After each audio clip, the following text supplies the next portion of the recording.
அடேங்கப்பா! ஒரு வழியாக கொடிய தூக்கத்திலிருந்து மெதுவாக கண்ணை திறந்திருக்கிறது ஸ்டாலின் அரசு.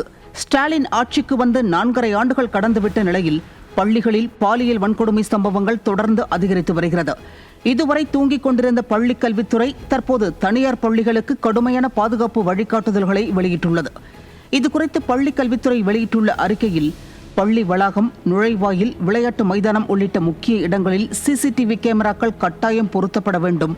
காட்சிகள் குறைந்தது 2 மாதங்கள் சேமிக்கப்பட வேண்டும் என குறிப்பிட்டுள்ளனர். இது வெற்று அறிக்கையாக போகுமா அல்லது செயல்படுத்தப்படுமா என்கிற கேள்வி எழுகிறது. அதே சமயம் இதேபோன்று அரசு நடத்தும் பள்ளி வளாகங்களிலும் சிசிடிவி பொருத்தப்படுமா என்ற கேள்வியும் எழுந்துள்ளது.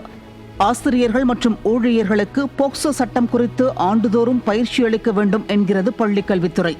சிறப்பு வகுப்புகள் அல்லது கல்வி சுற்றுலாக்களுக்கு இயக்குநரகத்திடம் முன் அனுமதி பெற வேண்டுமாம்.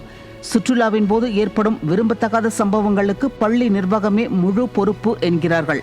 அப்பா அப்பா என விளம்பரம் செய்கிறார்களே, இந்த விடியாத அரசுக்கு எந்த பொறுப்பும் இல்லையா? பள்ளி வளாகத்தை கல்வி சாராத நடவடிக்கைகளுக்கு பயன்படுத்த தடை விதித்திருக்கின்றனர். விளம்பர முதல்வரின் மனு வாங்கும் விளம்பரமெல்லாம் அரசு பள்ளிகளில்தானே நடக்கிறது. அது தவறில்லையா? அதையும் பள்ளிக் கல்வித்துறை தடை செய்யுமா என்கிற கேள்வி எழுகிறது.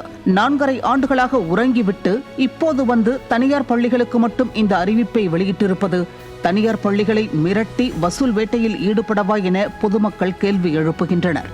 தனியார் பள்ளிகளில் முன்னெடுக்கும் பாதுகாப்பு நடவடிக்கைகளை அரசு பள்ளிகளில் அரசு செய்ய வேண்டும் என்பதே மக்களின் கருத்தாக இருக்கிறது.